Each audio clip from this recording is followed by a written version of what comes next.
Hi friends, నేను మీ పవన్ని. Welcome back to our channel GPK shorts and entertainment. Content is ours, entertainment is yours. ఈరోజు మనం తెలుగులో డబ్బింగ్లో వచ్చిన తమిళ్ మూవీ డియర్ మూవీ గురించి మాట్లాడుకున్నాం. Dear, Deepika and Arjun's life story after their marriage. So this is the story. So ఇక్కడ Deepika and Arjun main క్యారెక్టర్స్గా Aishwarya Rajesh and GV Prakash Kumar వీళ్ళిద్దరు act చేశారు మెయిన్ లీడ్స్గా. Anand Ravichandran is director. జనరల్గా ఐశ్వర్య రాజేష్ కానీ జీవి ప్రకాష్ కానీ ఇద్దరు న్యాచురల్ పెర్ఫార్మెన్స్ భయ. సో ఈ మూవీ కాన్సెప్ట్ తగ్గట్టు, మూడు తగ్గట్టు చాలా బాగా చేశారు. మెయిన్గా ఐశ్వర్య రాజేష్ అయితే ఆన్ స్క్రీన్ చాలా బ్యూటిఫుల్ కూడా కనిపించింది.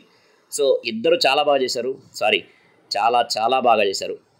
కొన్ని ల్యాగ్ సీన్స్ అండ్ స్క్రీన్ ప్లేలో డ్రాగ్ భరించగలిగితే ఒక్కసారి హ్యాపీగా ఈ మూవీ చూసేయచ్చు.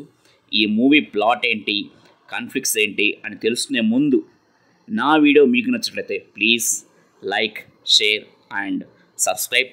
సో మర్చిపోద్దు భయ్యా, సబ్స్క్రైబ్ చేసుకోండి. ఇక ఈ మూవీ ప్లాట్కి వస్తే 1 year బ్యాక్ ఓటీటీలో రిలీజ్ అయిన good night movie female version అనిపిస్తుంది భయ్యా. సో గుడ్ నైట్ మూవీ అనేది డిస్నీ హాట్స్టార్లో ఉంది, కావాలంటే రెఫరెన్స్ కోసం మీరు చూడొచ్చు. But of course screen play is different. మన అర్జున్, అదే జీవి ప్రకాష్ కుమార్, ఒక టీవీ న్యూస్ రీడర్, ఒక హై లెవెల్ పొజిషన్ కోసం ట్రై చేస్తుంటాడు. బాబు ఒక లైట్ స్లీపర్, అంటే ఒక చిన్న శబ్దం వచ్చినా సరే వెంటనే నిద్ర నుంచి లేచేస్తాడు. సో ఆ ప్రాబ్లం తనకుంది. ఇకపోతే మన దీపిక అంటే Aishwarya Rajesh is a sound sleeper. నిద్రపోయేటప్పుడు భయంకరమైన కొరకు వస్తుంది. ఈ ప్రాబ్లంకి అయితే సొల్యూషన్ కూడా లేదు భయ. సో ఇలాంటి ప్రాబ్లమ్స్ ఉన్న వీళ్ళిద్దరూ మ్యారేజ్ చేసుకుంటారు. సో అస్సలు కాన్ఫ్లిక్ట్ ఇక్కడే స్టార్ట్ అవుతుంది. ఇద్దరు ఒకరినొకరు ఇష్టపడటంతో కొన్ని అడ్జస్ట్మెంట్ చేసుకుంటారు. కానీ ఇది లైఫ్ లాంగ్ సెట్ అయ్యా. అర్జున్ జాబ్కి ఎటువంటి ప్రాబ్లమ్స్ వచ్చాయి, తను డివోర్స్ ఎందుకు తీసుకోవాలనుకుంటున్నాడు, ఫైనల్గా ఇద్దరు విడిపోయారా లేదా కలిసి ఉన్నారా, ఇది స్టోరీ లైన్ అండ్ కాన్ఫ్లిక్ట్. ఇది ఒక ఫ్యామిలీ డ్రామా భయ. సో వాళ్ళిద్దరితో పాటు ఫ్యామిలీ మెంబర్స్ కూడా బాగా చేశారు. మెయిన్గా రోహిణి, కాళీ వెంకట్, నందిని వీళ్ళు కూడా బాగానే సూపర్గా పర్ఫామ్ చేశారు. కొన్ని family emotional sentiment scenes director బాగానే డీల్ చేశాడు. సో మనం కూడా అక్కడక్కడ కనెక్ట్ అవుతాం. మంచి పర్ఫార్మర్స్ ఉంటే చప్పటి స్టోరీ కూడా దమ్ బిర్యానీ లెక్క ఉంటుంది అనే దానికి ఈ మూవీ ఒక బెస్ట్ ఎగ్జాంపుల్. అయితే సెకండ్ హాఫ్లో కొంచెం ప్రాబ్లం ఉంది భయం. మెయిన్ కాన్ఫ్లిక్ట్స్ నుంచి డైవర్ట్ అయ్యి రకరకాల సబ్ కాన్ఫ్లిక్ట్స్ వైపు వెళ్తుంది మూవీ. సో మనకి కొంచెం డ్రాగ్ అనిపిస్తుంది, కొంచెం భరించాల్సి వస్తుంది. ఇవన్నీ మాకెందుకురా బాబు, అవసరమా అనిపిస్తుంది.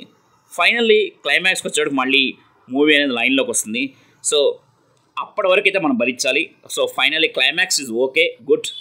సో థియేటర్ నుంచి మనమైతే హ్యాపీగా బయట రావచ్చు.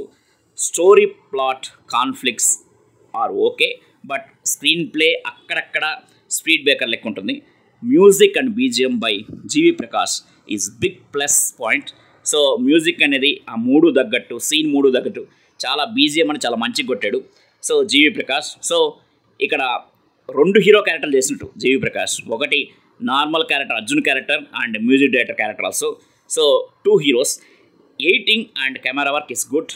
ఓవరాల్గా ఈ ఒక్కసారి అయితే మనం ఈ దీపిక అర్జున్ పేరుని చూసేయచ్చు, ఎంజాయ్ చేయొచ్చు. This is a brief review about dear movie. ఈ మూవీకి నేను ఇచ్చే రేటింగ్ 2.5/5. థ్యాంక్ యూ భయం. నెక్స్ట్ ఇంకో రివ్యూతో మళ్ళీ కలుసుకున్నాం. అప్పటి వరకు బాయ్, థ్యాంక్ యూ.